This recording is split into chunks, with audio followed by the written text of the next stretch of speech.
All right. So Mark, hello and very nice meeting you. I'm super excited for our talk. And to everyone who is listening or watching us, hi, I'm Radi. You must know if you're here. Radi from Radi and the Stars. And I have invited Mark Jones, who is a evolutionary astrologer and a psychosynthesis therapist. And these are topics that are super exciting. And this is why I wanted to talk to him and present to you this idea of astrology and psychology, how it works, why it's good, and why you should really concentrate on getting not only an astrology reading to look into the future, which is the most common question, but also how to use astrology as a therapeutic tool and how to understand yourself better and how to basically, evolve in your life and feel better about yourself and your life. So Mark, tell us more about yourself. Yes. Hi, Radi, and thanks for having me on. And hi, listeners. I mean, you've beautifully outlined what's so interesting, haven't you? That astrology is actually not very effective as a tool for predicting the future, because tools for predicting the future are almost always not very effective because reality is so complex and the future is as yet undetermined in its full extent. So in that sense, you're on to a potentially losing game, aren't you, right from the beginning? You know, you're only going to get a small number of hits, you know, whereas the idea that you might appreciate symbolically, as it were, the whole potential of the moment that you were born and its archetypal richness as symbolic as some sort of moment, you know, because in a way your natal chart is not unique. It's not unique to your personal self. It's unique to the space-time moment and the place where you were born. And it's that space-time moment that is unique. So you could have a baby bird born outside the hospital window at the same moment as you, and the baby bird has the same chart, but the baby bird doesn't have the same life potential. So the chart's potential becomes realized because of your potential, because of your human potential, your psychic being, if you like. And so astrology and psychology is more acutely aware of that, it seems to me, at its best. At its best, astrology and therapy, a therapeutic vision of astrology recognizes that it's your consciousness that lives through your chart, that the chart isn't fully real in some static category of its own. The chart is only a symbolic potential. But you are real. Radi is real. Radi's chart's just a symbolic map. The symbolic map might be useful. The symbolic map might take you really great places potentially, but only if it interfaces with you, the real person. So on the one hand, my studies took me from, you know, mystical and occult thought, Kabbalah, Western mystery tradition, various things in my early mid-20s to astrology. And I first studied astrology with a Kabbalistic astrologer. Then I quickly went on to a combination of evolutionary astrology, which is, if you like, loosely focused on the evolution of the soul's journey through time, or some unfoldment principle of your deeper being, with psychosynthesis, which was, you know, and just for those who don't know what psychosynthesis is, Dr. Roberto Assagioli was a teenage and early 20-something correspondent with Sigmund Freud. He was one of the first people to read Freud's interpretation of dreams in the original German in its limited first edition.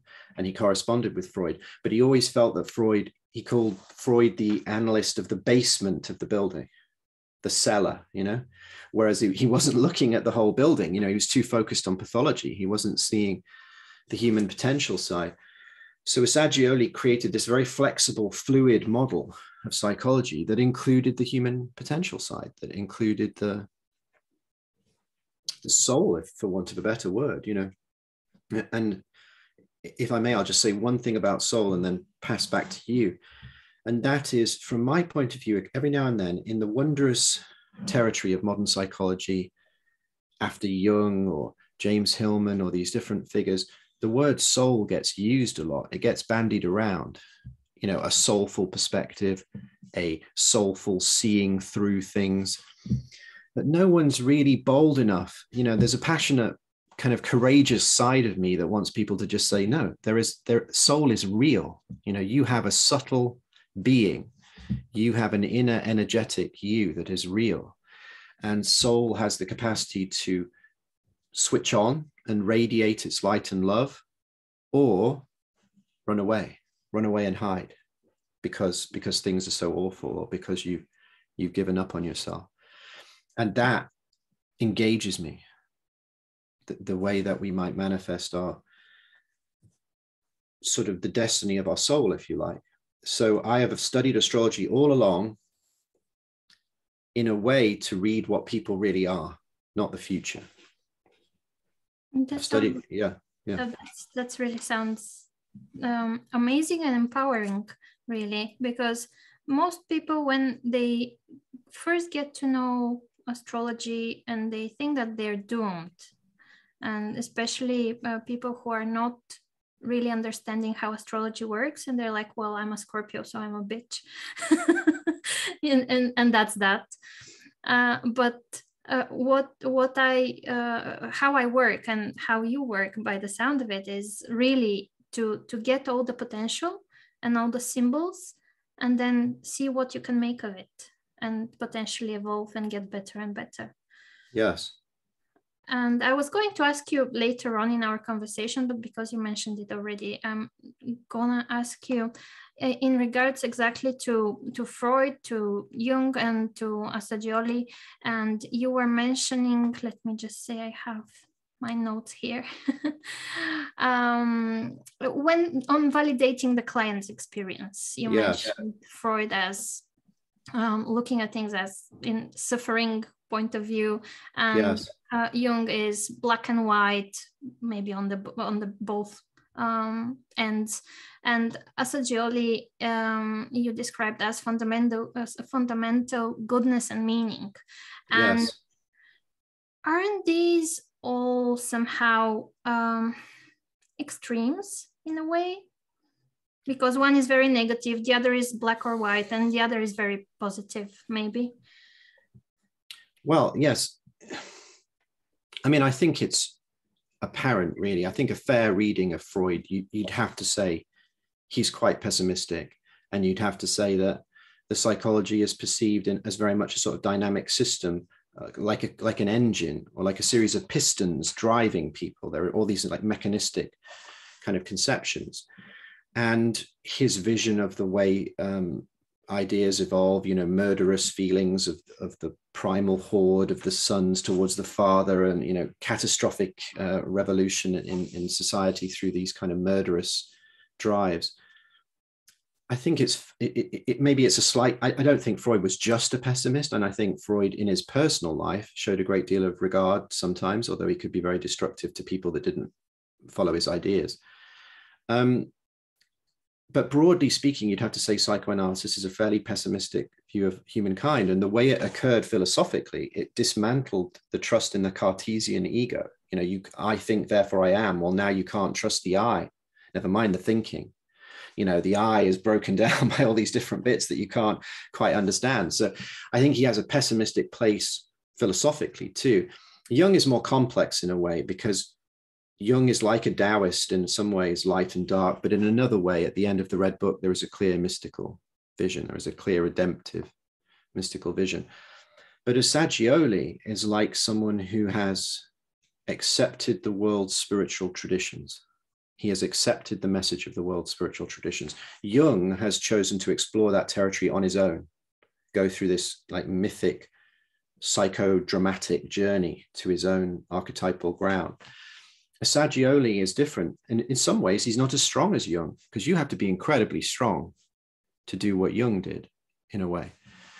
But Assagioli doesn't need to be in that same way, because he turns to, you know, the esoteric traditions and the theosophical traditions, and he sees the beauty of the redemptive spiritual love. Assagioli, frankly, to put it in simple modern language, believes in angels, believes in masters, believes in divine graced beings and people who were human in the past who have evolved to such spiritual states that they work on behalf of humanity on the inner planes. That's a very certain type of vision, isn't it? It's not a conventional vision, but it's a very optimistic one. He believes that you were graced a divine soul, and that in a sense you have a guardian angel, in a way, what they called the solar angel in theosophical terms, a kind of grace of God for your development until your soul reaches its true state of empowerment. You are blessed with this potential guardian spirit that watches over you. These kinds of ideas, which do come through an awful lot of spiritual traditions, and they can be simplified.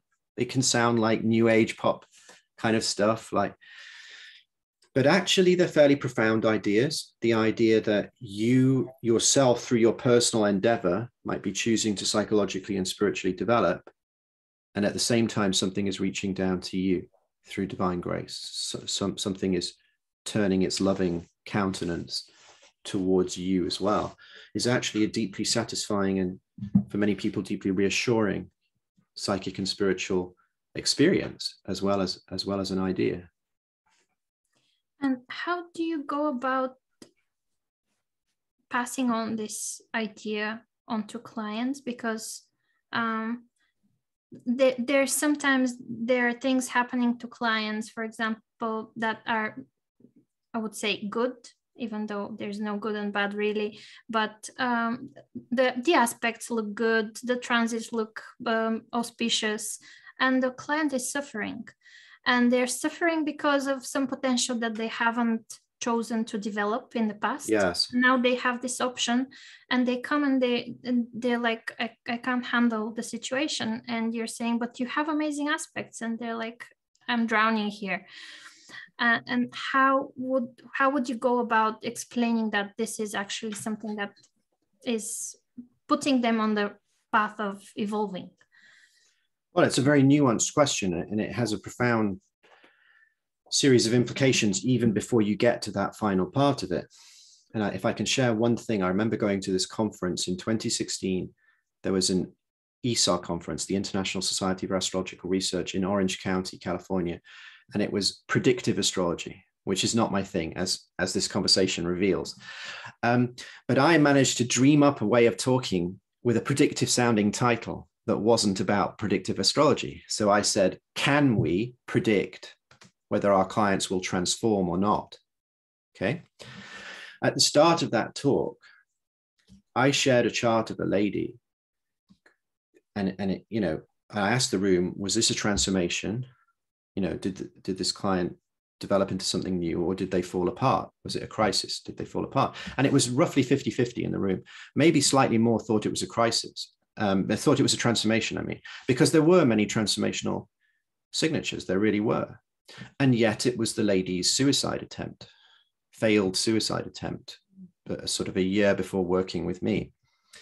Now, why? Because when you feel this incredible inner push to transform, and yet you're in the wrong situation in your life. Her mother had died. She was living at home with her father that she didn't get on with. She felt disempowered. Her marriage had failed.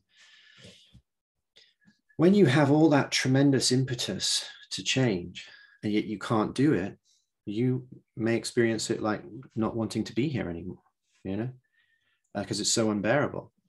So transformational pressure is itself a problem for people. Many people, instead of experiencing the transformational pressure as a chance to grow wings, if you like, they experience it more like a caterpillar.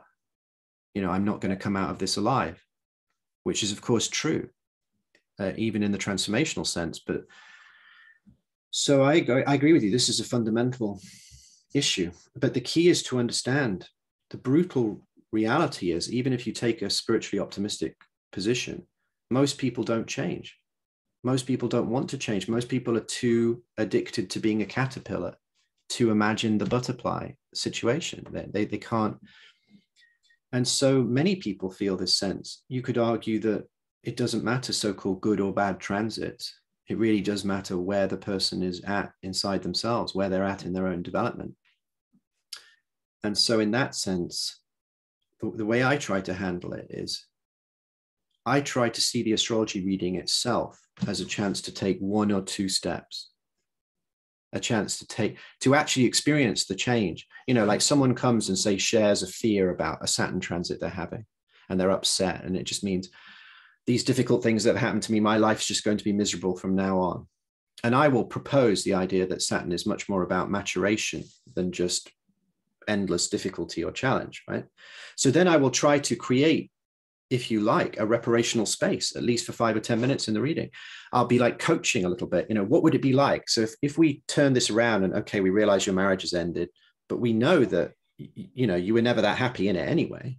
So if we looked at this as, you know, you having this sense of agency and power, how would you see it? And I'll start trying to get them to elucidate that in the actual reading. I'll try and get them to take a step whilst they're with me, whilst they're in the space, because then you transcend the level of abstraction, just talking about ideas, and you start to get them to imagine. So I've stopped readings before and, you know, prayed with people, evoked their dead relatives. I've had the angel of death come and hold guns to both our heads, saying, you know, what if you were going to die in the next few months? Could you change then? What would you think about doing then if this was the end? I try to dramatize it. I try to make it a felt psychological reality in the space. That's how I try and deal with it. But it's not an easy thing to do. So I think your question is very thoughtful and nuanced, really. It's not an easy thing to do, because what we're really saying is, how do people change? How can we encourage them to change when they have so much resistance to it? And do you remember there was a guy, is it Dabrowski, Casimir Dabrowski? There's a concept called positive disintegration. He was a psychologist in the 60s, you know, and he was arguing that actually radical feelings of anxiety, terror, depression, they are inevitable consequences of genuine change, of you breaking through your conditioning. So it's not just that they're an unfortunate byproduct that you need to go and see a therapist about. No, they are actually what you face. So naturally, people have a certain fear about facing the radical degree of anxiety that would come about if they actually embrace the change. I love this conversation because it so much resonates with the way I think and the way I work as well. And because I also teach astrology, and I always tell my students that they have to start, because I mean, I don't think that anybody will ever, or at least in the beginning of their experience with astrology or working with astrology, will let go of interpretations about the future. But yes. what I try try to explain is that you cannot tell the future unless you understand the personality, unless you understand the soul, unless you understand where this person is at the moment, because you cannot predict the future if you don't know what's happening in his life. Where has he been struggling, or where has he been developing ideas about his I don't know, difficulties. I love Saturn. Saturn is a topic that I can talk about, I think, all day and night. You're a person after my own heart. I think astrologers are unfairly pro Uranus or Neptune, and sometimes very unfair to the central Saturn lesson, which is one of the most important ones in the whole world. I couldn't agree more. I mean, the idea you're sharing is one, you could say character is fate. You know, if every time you get stressed, you get angry and you shout at people, and then you go on a date and you have the chance to meet this person who might transform your life and transform your emotional patterns. But on the very first date, you get stressed and you shout at them, and they have a thing about angry people and they just walk away. You've just, you know, it's self-determining at that point, isn't it? It's self-determining. You're creating the world and the relationship patterns that you experience.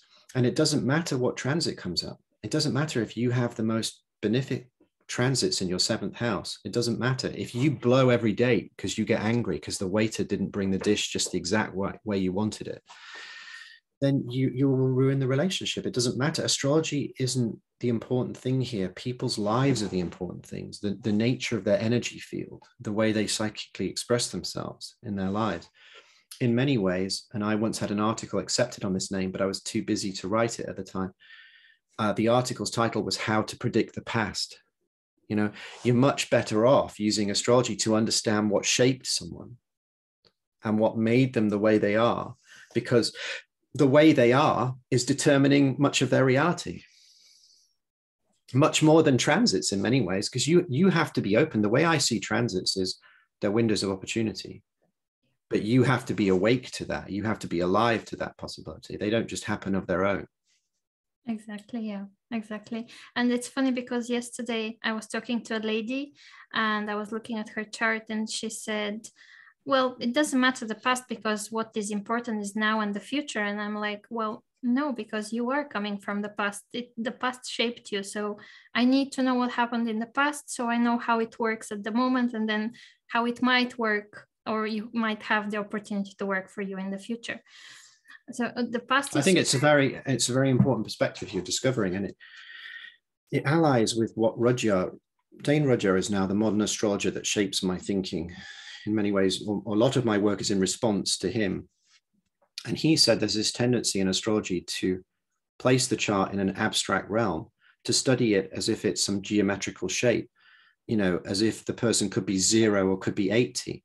And yet the chart's completely different as 0 or 1 day old and 80. It's completely different. People are already living their chart. That's the other point. You have to understand a person's past because they're showing you the way they lived their chart. They're showing you what transits they were sensitive to. They're showing you which patterns they were sensitive to. They're also revealing then the nature of their consciousness. And that's the great missing ingredient in most astrological thinking.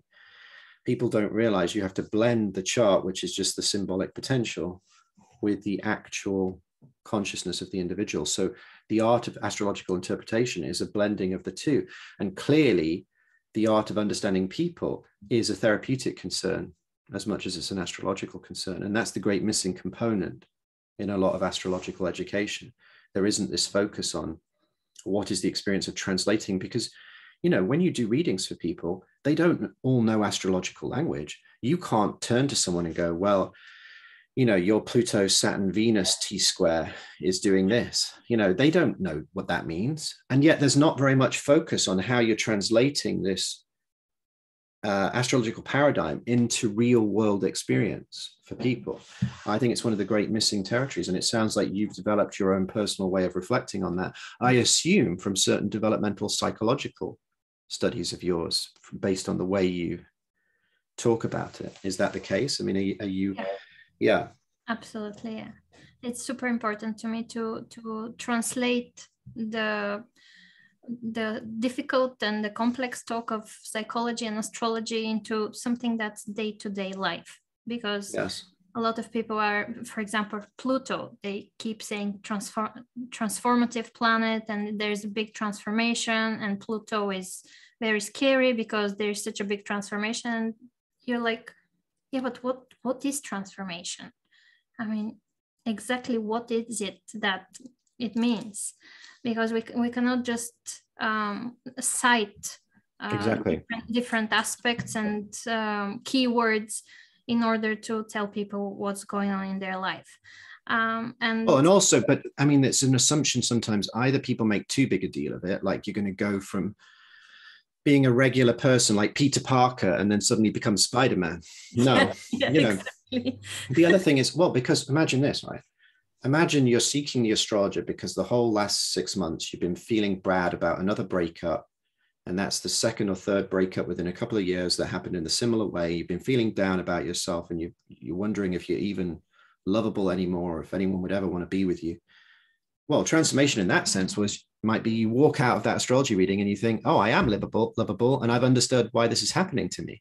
I mean, that's a transformation. You know, you've understood that maybe a parental dynamic, or, you know, the critical father, and then the projections around that. And so you avoided men that ever criticized you, but then you found that those men were weak and disappointing in other ways. And then it didn't work out for other reasons because you realized you were running away from your father, or whatever it is that you've realized. That's a transformation. It doesn't have to be this mythic thing. We live in a world of the Marvel superhero universe, don't we? A disappointing world in many ways, of cliched transformations where cars turn into robots from another universe, or whatever it is. And you know, that as a myth, as mythologies go, these are quite disappointing narratives, you know. And sometimes people, like, because it's such a big word, transformation. Yes. And they either expect something like, yeah, becoming Spider-Man, or they, when you tell them something like, well, you're coming out of this reading with more enlightenment, or with even one word that stuck to you and it made sense, is transformational, because from then on you will start making different decisions about your life. And they're like, oh, is that it? And sometimes they're like really disappointed because transformation, they imagine something so big, and then they undermine the actual big transformation in their life. Well, and that's an adolescent psychology, I would argue. It's a product of vampire movies and Marvel universes and fantasy novels. And I'm not against these things, or I certainly loved fantasy novels when I was a teenager, but it lacks this grounded, realistic sense of what human growth is and the more modest but real gains that you can make. It's a Saturn failure again, isn't it? We're in a world where Saturn has been turned into a boring or depressing or even abusive archetype. When it's not, it's the reality of space-time. It's the incarnational aspect. It's the maturity to face your actual life circumstance and to realize that your actual psychological and spiritual growth is just as important, in fact, if not hugely more important, than the fantasies that you become some sort of superhero and everybody loves and worships you. And even the superhero movies show that there are problems with that process, that inflation does not necessarily make for a happy life. Who would really want to be the Hulk or Iron Man or various figures, really? They're not having the most balanced life experience, are they? So I agree with you. And I think the best practitioners have this ability to blend the sober, practical and reasonable, rational approach with something genuinely inspirational, because life at its best is genuinely inspirational. And certainly the sense that one can psychologically or soulfully grow. And in that sense, I mean like a flower. I don't mean, just unfold and become more real, more who you really are. That is inspirational.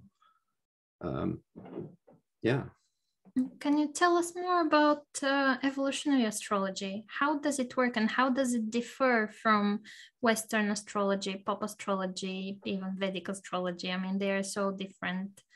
Where do you begin with evolutionary astrology? I mean, evolutionary astrology is an attempt to view the chart as a potential map of, if you like, the soul's concerns or the soul's direction. It is a kind of, it's not incompatible with modern psychological astrology, but it adds this karmic dimension, or this idea of, because the evolutionary in the title refers to the soul evolving through lifetimes or through time. I mean, I myself don't use the reincarnational idea directly anymore, not that I'm against it. I myself have developed the term soul memory, because in my way of thinking of it, soul memory is what the chart refers to. Why is your chart one particular shape because you were born in one space-time moment versus someone else's being a different shape? That's either a meaningless coincidence, in which case you wouldn't study astrology, and that's the prevailing view of most rational people or scientific materialist people, or it's significant, in which case, why is it significant? If you accept astrology, in a sense, you're accepting the fact that people are not born a blank slate. They are not born a tabula rasa. They are born with writing already on the page, as you can see from the chart. So evolutionary astrology is an attempt to view the chart in a sense as a map of the soul's volitional direction, having reached a certain point when you were born. So it looks into it and it tries to dream, as it were, where you've come from and where you're going in a deeper soul development way. So it uses the nodes of the moon to follow that on a personal journey level, and it adapts the nodes of the moon through the outer planets to show a kind of transpersonal imagination, which is why my first book was Healing the Soul, Pluto, Uranus, and the Lunar Nodes, because the Pluto and the Uranus are directing the personal journey, the moon, your personal emotional self, the nodes indicating a journey through time, because they are symbolic of a parabola of motion. They're symbolic of an arc of development. You know, they're 2 points in space showing where the moon crossed the ecliptic as it was going around the Earth. And then the outer planets allow you to, and aspects to the nodes of the moon allow you to add more context to that personal journey. Now, what's great about it is, after the heyday of psychological astrology in the 80s, Liz Green, Howard Sasportas, Stephen Araya, these kinds of people, particularly Liz Green, and then the shared work with Sasportas in the Dynamics of the Unconscious series, you had this slight kind of coming off the boil of psychological astrology. And it became a bit, what should we say, a bit weak for some people, a bit, the word's struggling to come to me, but, you know, watered down in some way.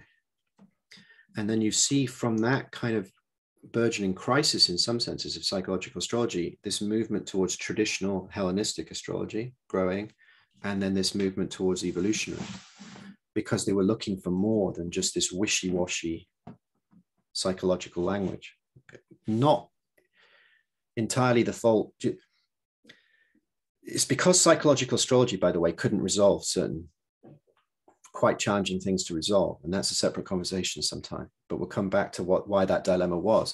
But evolutionary astrology is one of the sort of antidotes to that dilemma, not the traditional one. And because if you bring in this karmic dimension, or the sense of the soul coming in with meaning and purpose, but you still look at it psychologically, it adds this whole dimension of why things have happened to people, not just what's happened.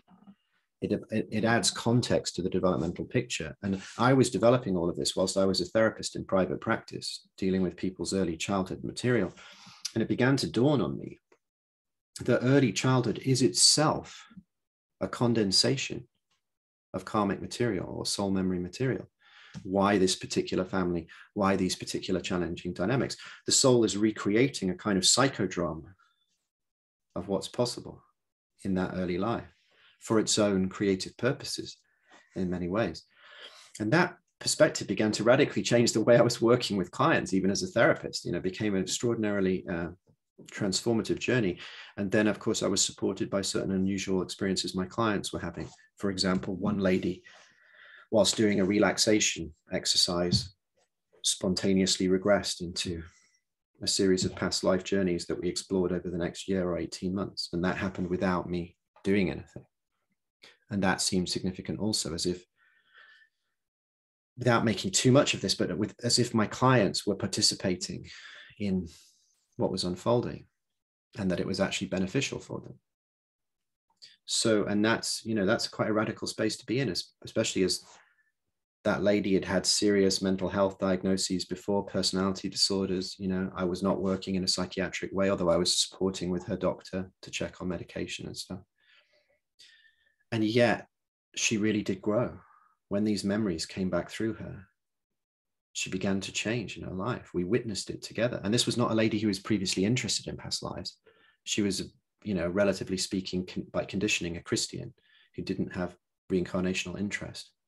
But she soon sensed the power of it when her life began to change. Now, I'm not saying everybody needs to drop their clinical work and start remembering their past lives. I'm truly not suggesting that. I think that would be an enormously dangerous step. But at the same time, it was certainly very interesting to me. Psychic processes, as revealed therapeutically, can be much more subtle or even just unusual than has been noted in clinical literature, clearly. And then why did this happen to me just as I was studying these things and putting these things together, you know? Or it happened to me through the people I was working with.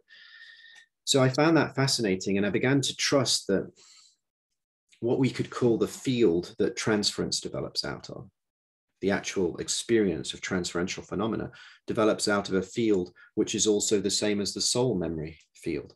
Within the transferential field, in the deeper embedded background of it, you can encounter these memories, these states, these patterns, these archetypal patterns that may also correspond to past lives, whatever that means. I'm not saying it's just a literal linear process through time, And so that was so fascinating, to be honest. I mean, in a way, Ruddy, I haven't stopped the journey of fascination since that point. I've been many, many years older, but I'm still blown away by that. I'm still trying to make sense of that and offer, you know, a sort of alternative teaching for people who are also interested in that, how they can gain perspective on it. Because I've essentially, since that point, made it my life's work to integrate these different things. It's magical in a way, isn't it? It is. Experience. Even pure psychotherapy, I think it's magical in a sense, because especially when it comes to group therapy and what happens in this group consciousness and how the dynamics work. And then astrology works in a certain way that also makes people feel as if part of some magical world or magical space. Exactly. And at the same time, it's so real. Well, it's a participation, isn't it? You're recognizing that some aspect of the field of reality is creative. You can play with it. It will manifest synchronicities. It will manifest signs in a way that you're on the right track and then that you're on the wrong track. And that you could plug your heart and your mind and your intuition into that field of reality. I mean, it's changed fundamentally the way I see certain therapeutic principles, like projection and transference. I see them now as the emergent properties of that field of reality that are constellated when those particular two people come into session. So it's this sense of even the whole idea of sitting down and talk therapy, or even what we're doing now, it applies directly to us. I mean, we literally met 42 minutes ago, you know, and this conversation has come out of that because both of us have a sufficient openness in the field, and because both of us have done some kind of dedicated work outside of this conversation. So the openness is at all times this possibility that the field of reality itself might have an interest in reality itself, an interest in us. And I don't mean in some ludicrous, like they're a person, like it's a person kind of way. I mean, just in a way, it's an acceptance of presence. You're basically saying that reality has presence, that you have presence, that I have presence, that we partake within that presence, within a greater infinite presence.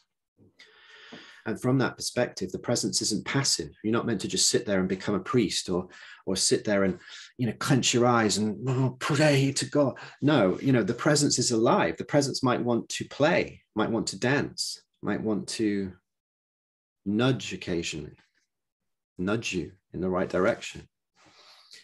And again, I say all of this, some people will laugh at me or think that I'm one of those people, you know, that sees signs everywhere. Oh, it's 11:11 on my 1 clock. There, it says 11:11. That for some people, that's the sign. Isn't that funny? I was going to use the 11:11 example, and on my 1 clock, that's a few minutes slow. That is 11:11 right now. How hysterical! But you know, these signs: a white feather fell down. You know, or this. Oh, I saw a tree shaped like this, and you know, needing the signs because people feel terribly insecure. They feel deficient, and they want to know that the universe could love them or be meaningful.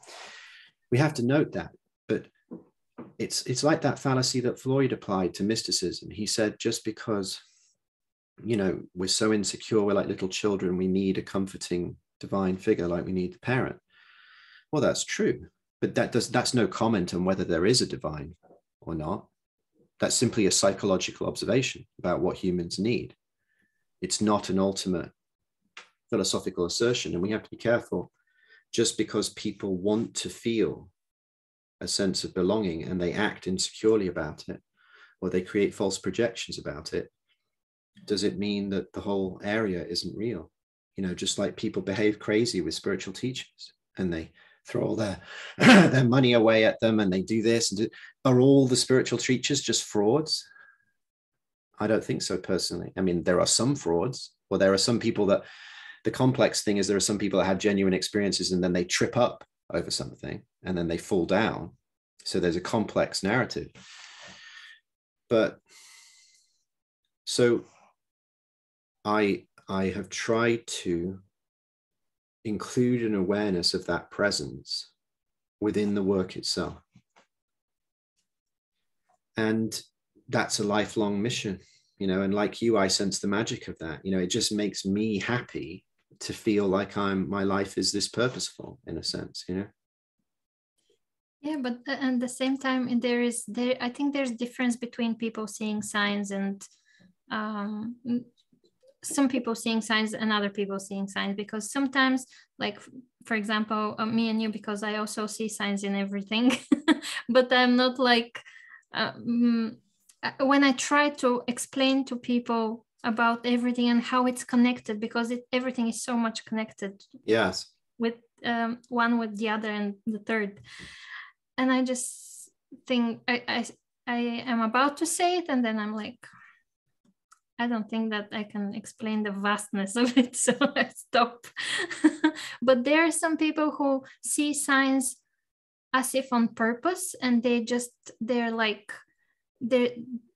fanatic about it. Yes. Well, or they pick cards all the time, and I have done these things.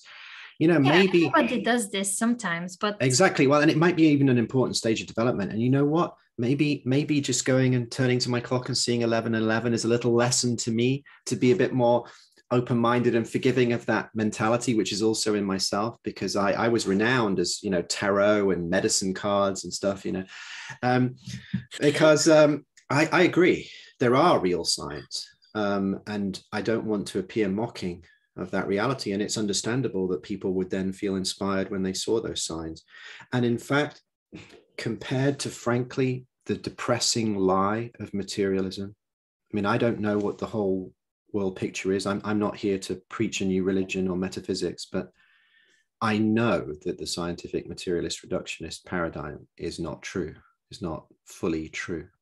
I know that. And compared to that, the depression that comes from that, I mean, and not just depression, I worry about the future of civilization in a world where the intelligentsia have such a limited view of reality. And is that even linked to my comments about the Marvel universe? You know, is it when we create a sort of tech materialist but lacking what psychological and spiritual value substance, do we start just dreaming up these things that speak on a rather simplistic level of what we've left behind, of the inspiring images that have been lost in that? No, I agree. Everything is interconnected in a way that actually, even though you and I know everything's interconnected, we still don't truly know it. Otherwise, probably our tiny minds would, you know, burst in a way, wouldn't they? The sheer scale of it. Yeah, the scale of the connections. You and I have, in our independent worlds, got a number of parallel thoughts and feelings about these subjects. Yeah. And going back to what you said, it was really interesting, because I keep telling my clients and my students, when you said about the past lives and yes, the childhood dynamics, yes, and I always say, if you don't believe in past lives, let's say this has been in your childhood, because they're kind of similar dynamics. Exactly. Wow, genius insight. I mean, that's the key. I had that insight in my early 30s in my practice. I mean, you could extrapolate it just intellectually, couldn't you? Because you could say south node of the moon, which some people often attribute with that, and then the moon being childhood, and then south node of the moon being the past of the moon. Exactly. But it was more than that. It was more than even just the intellectual following that trail. It was just like, literally, I was sat in a room with people telling me horrific childhood stories, and I'm having the direct intuition at the moment, especially as they begin to heal, that these horrific childhood narratives were also meaningful in some way, some difficult, hard to perceive way. They were also meaningful. They also gave those people the chance to experience something. Now, I'm not trying to say you could get into a level of abuse, I think, where it's almost impossible to see that. Some things are just hellish, and I'm certainly not here to suggest some simplistic thing that people created that, or that they deserve it, or some such nonsense that gets thrown around. But I'm talking about a much more nuanced and subtle therapeutic realization. And even sometimes the one that was happening to the people I was working with, they themselves began to realize as they went through the therapy that these incredibly challenging things that had shaped them had shaped them. And as they began to accept themselves more, they began to see some kind of value in that, despite the awfulness. Yeah, absolutely. I mean, I had a conversation the other day with another client, and she was going to a series of difficulties, and they were really, really bad.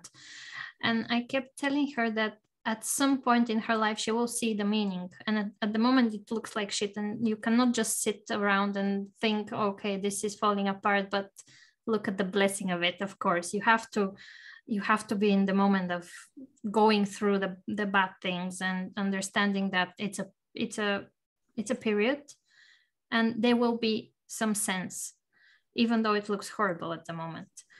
But it's really difficult. It's super difficult, especially for people who are not very self-reflective. It's really hard to give them this idea. And exactly. Well, and even it's so hard that sometimes one is actually literally best off not doing it. And it's why I promote the idea. And that would be understood naturally in a therapy work. Let's say that person's coming for 20 or 30 sessions, or even multiple years. You don't have to do it, do you? You can wait. You can wait till they evolve. Yeah. This is the challenge with astrology readings, integrating psychology. And this is why I would argue there is no such thing as just the purely one-off astrology reading. You do not get to just summarize a person's whole chart in one session, because it's too much. Also, because they themselves change. It's not just what you understand of their chart, it's what they can actually hear, what they can take in, what they can metabolize or digest. You know, they can't gain the nutrients from it if they're not ready. So I say to people sometimes, you know, this is the one conversation we're having today because we identified this was the important thing. But let's imagine you dealt with this now, and then imagine the conversation we would have had, you know, that would be about this new potential emerging after that. Maybe we have that conversation in 6 months or a year down the line. And then it's encouraging too, because it creates a framework for them to imagine following through on certain changes or certain processes. Because I, like you, I mean, I think you've raised a series of very profound and nuanced questions throughout our conversation, but the one you just raised about how to share certain insights when the other person isn't ready is arguably the single biggest challenge of integrating a therapeutic perspective with astrology, especially the single session format of astrology. And I will suspend my readings. I will stop sharing insights past a certain point if the other person isn't ready. And then I'll have to just take that on trust. And every now and then people are disappointed with that, but I've had my reasons, you know. And then the paradox is some people are disappointed even though the reason you stopped was a perfect reason. I'll just give a very brief example, and maybe I won't tell the whole story, but you know, I'm talking about some subtle psychological dynamics with a lady in a conference reading in a hotel. You know, we only have a short space of time because my conference schedule is busy. Suddenly realized that these so-called subtle dynamics are not subtle at all. Later that night, she will go home and then her boyfriend will come over to her apartment. Then he will beat her, physically beat her. So I stopped the reading effectively, and the whole thing just becomes a lecture on, or a process together, a stern fatherly concern, a bit of a lecture, and then a process together. She will draw this line around her apartment psychically. She will never let this person in again. She will never let this happen again. It's coming intuitively. There must have been a certain readiness, but it's a risk. But I'm taking the risk to suspend the subtle psychological conversation of the reading in order to affect potential change. Well, I meet this lady 2 or 3 years later because she comes up to me after an astrology lecture and she goes, "Oh, wow, you're a really good astrologer." I said, "Well, yeah, you know, this is why I'm here lecturing." And she goes, "It's just that we had a reading once and you didn't really tell me very much at all." I said, "Okay, can you remind me of what it was about?" And then it suddenly starts to dawn on me. I said, "Oh, you're the person." Well, there were some very serious reasons why we paused the reading, weren't there? And she looks down, she goes, "Yeah." I go, "Well, how did that work out?" She said, "Oh, I never let him round my house again."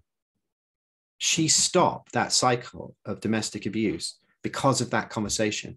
And yet, so a massive victory in all real terms. And yet she was still moaning to me that I hadn't had chance to tell her about her chart. I mean, it's breathtaking, isn't it? It's just amazing. I mean, like, what is a person supposed to do? Anyway, she saw some kind, I was able to at least remind her of what an enormous step that was to do that. So yeah, I think it's extraordinarily challenging, and one has to accept that sometimes one just can't win, that one will not be able to please all sides of people, you know. Yeah, absolutely. I mean, it's really the most difficult thing indeed to have, because people expect you to have all their life and everything that's going on and that's going to happen in one single session, and it's just impossible. Well, and then they project things too. They're like, yeah, oh, you know, because sometimes when I go to parties, I talk too much because I'm nervous. But, you know, you can see that from the chart. Or, you know, on the weekend, I like to dress up in cosplay and go out paragliding. But you can see that probably from the chart, can't you? Not necessarily. You know? I mean, it's amazing. It's very funny because people think that I can see through them like a scanner. I know. Like, you know me better than I know myself, right? And I'm like, no. Exactly. Well, and it's the ancient psychic projection, isn't it? It's the magical thinking that they have now encountered a psychic that has this special map, and it's a dangerous thinking. It's anti-therapeutic, and it's full of what Heinz Kohut called idealizing transference. You know, the need of the little child to make their parent an heroic figure. And it's very dangerous in the profession. And you can see lots of astrologers feed on it. They, without, you know, being too critical of my peers or contemporaries, but, you know, and there's a potential in myself, which one has to watch, but people feed on it vampirically. They take in all this idealizing projection that people have on them, you know, and then they use it to cover over other insecurities. Yeah, and I mean the topic on transference and projection is such a big one and so interesting to me. I would spend probably hours talking to you about it, because it's people don't understand what's happening, and I think that it's super important to understand what the dynamics are. But in that sense, one of my questions, because I think it's also super important, is what do you think about astrologers who haven't gone through their own therapy? Well, I mean, and that's a very therapist question, isn't it? And it shows both of our background, but of course it's the normal condition. I mean, that is, if you think about various realms of astrology outside of Liz Green and Houses support us and these kinds of people, almost everyone else has not. So, and I would say, based on the state of astrology, sometimes that's not a great thing. I mean, I think it's central. I don't think you can completely separate the word astrologer from the word healer. In people's minds, they are in, you know, in one of those Venn diagrams, they have an overlap. Astrologer and healer have an overlap in people's imagination.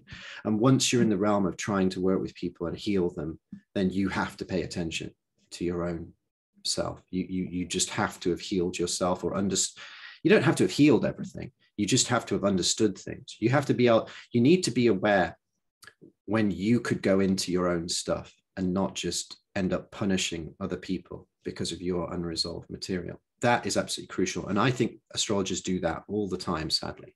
I genuinely think astrology is an enormously problematic profession. I think an awful lot of personal opinion gets dressed up as astrology, and an awful lot of unresolved personal feelings get played out with clients. Now, you could say that of therapy too, and clearly there are cases where people are struck off and various things happen, you know, so clearly therapy is prone to that too, but therapy has a regulation around that astrology doesn't have. But then you can't really regulate astrology, because as soon as you regulate something, you bring in society's view of it. And if you brought in society's view of astrology, then most of the good side of it wouldn't exist either, because what is society's view of astrology? An entertainment function at the back of a newspaper or a woman's magazine, you know, Cosmopolitan or Vogue has a little star section, or Vanity Fair, you know, what your stars are this month. So you can't regulate it. And yet, so then it becomes an issue for the profession itself to take seriously their own development. And that's what you and I think, would naturally understand. But you'd be amazed how few astrologers understand that you have to personally develop, that if you want to consistently help people, you have to. I know. Yeah. Yeah. Unfortunately. Yeah. Exactly. It is unfortunately. When you see the scale of it, sometimes it's horrifying. I mean, I have I have days where I genuinely think overall astrology is doing more harm than good. I have those days where I think overall it's not doing that many great things for people. And then I have other days where I see how transformative it can be when it's approached in the right way, obviously, because I've spent my life doing that. But so yeah, it's a tricky area. And that's where therapy and astrology have so much to offer each other. It's really obvious to me what therapy could offer astrology. That's just my really question. Obvious. Yeah. That's my question, because most people who understand even a little bit of astrology see how connected astrology and therapy are. And Yes. Most people who don't know about astrology but are therapists don't get where is the connection. So can you? Well, because it's very, I mean, in a sense, as an astrologer, right, you're in a room talking to someone doing a reading. So astrology doesn't pay any attention to that. When you learn astrology, so let's say right now you're my astrologer and I'm coming to you with questions. When you learned astrology, all you learned about was astrology.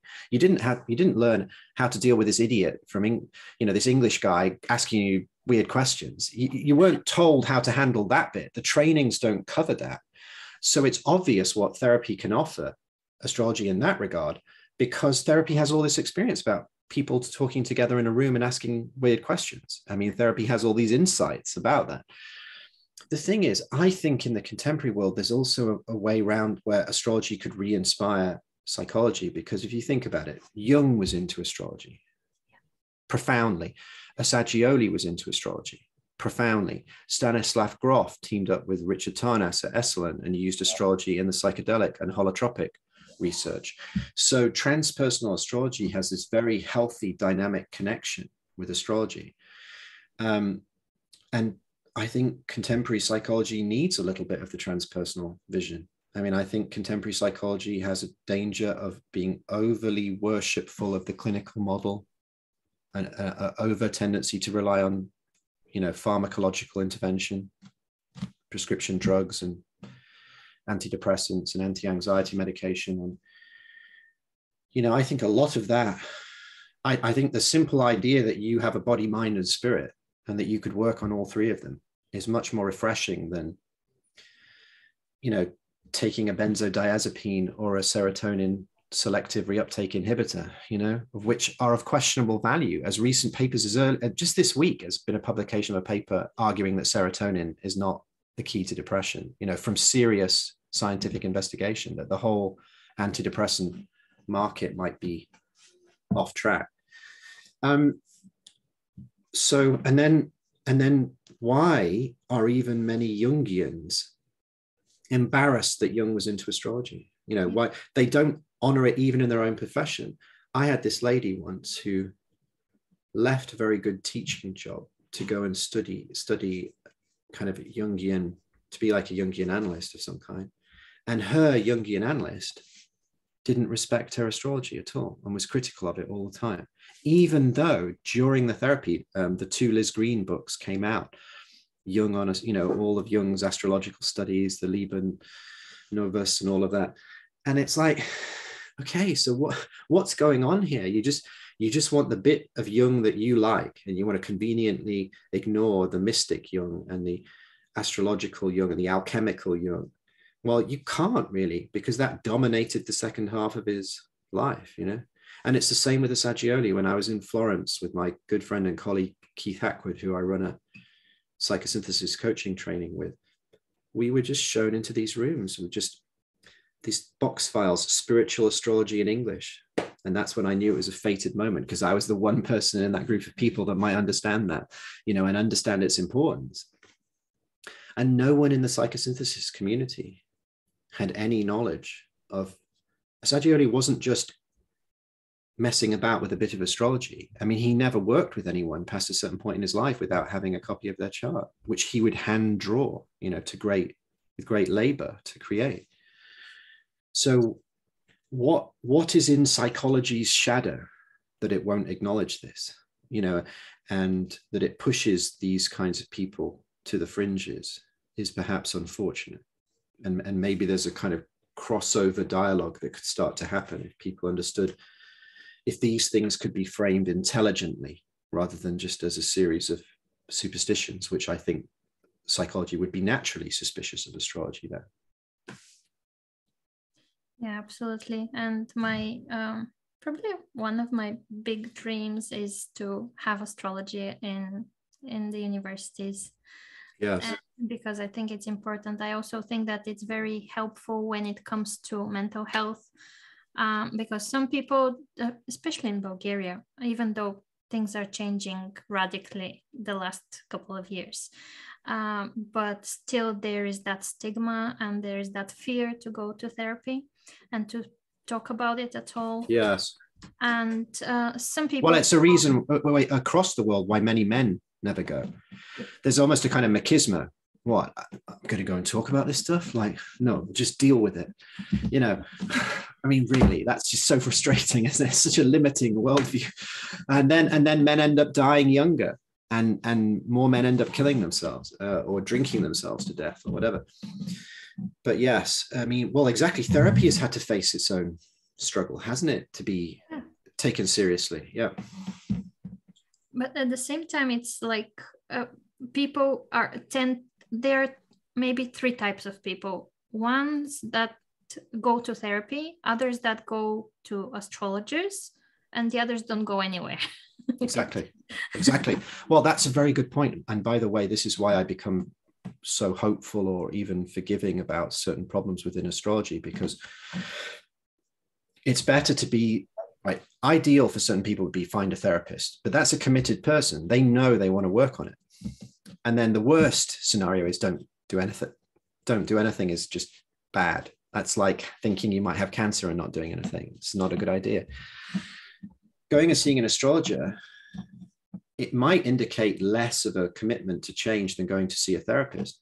But if they were lucky, if that person stumbled across you or I, maybe they have a profound life change, maybe even in some cases more than they would seeing the therapist. If the therapist was too conventional, if the therapist was like, well, it will take 3 years, twice a week, and I can only do Tuesday at 2:15 and Thursday at 3:30.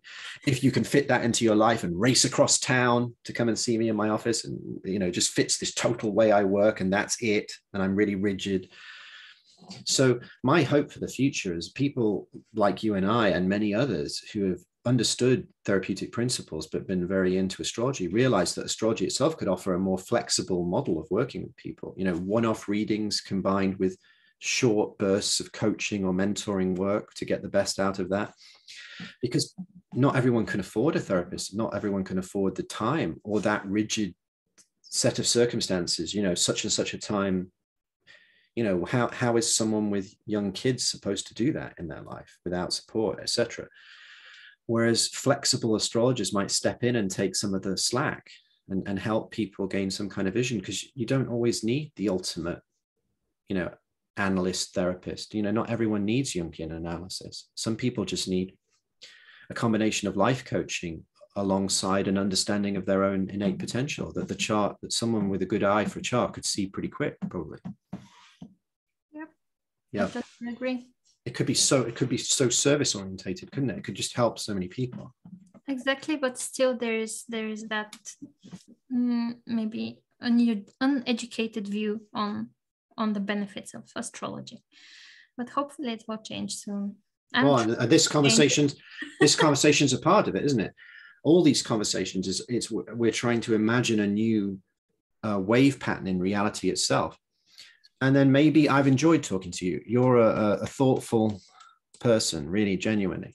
And maybe we can have a part 2 one time on transference and projection, amongst other things, some follow-up ideas, because I very much appreciated where you come from with this. I think you and I have an awful lot of affinity in that regard. And my sense is those kinds of people need to support each other in some ways, because I think in that peak time of Liz Green and Howard to Sportas, a lot of people were going that way. But since psychological astrology's gone down a bit in terms of mass acceptance, And in particular, since traditional forms have taken off, there is this tendency in that paradigm to get very much more to this means this, boom. Yeah. And one can clearly see, the therapists in us can clearly see how problematic that can be, how potentially dangerous that is in terms of harming people's emotional and psychic development. You know, to tell them something that, to tell a young woman that her Venus is in fall or detriment could be very, you know, insensitive, to say the least, you know.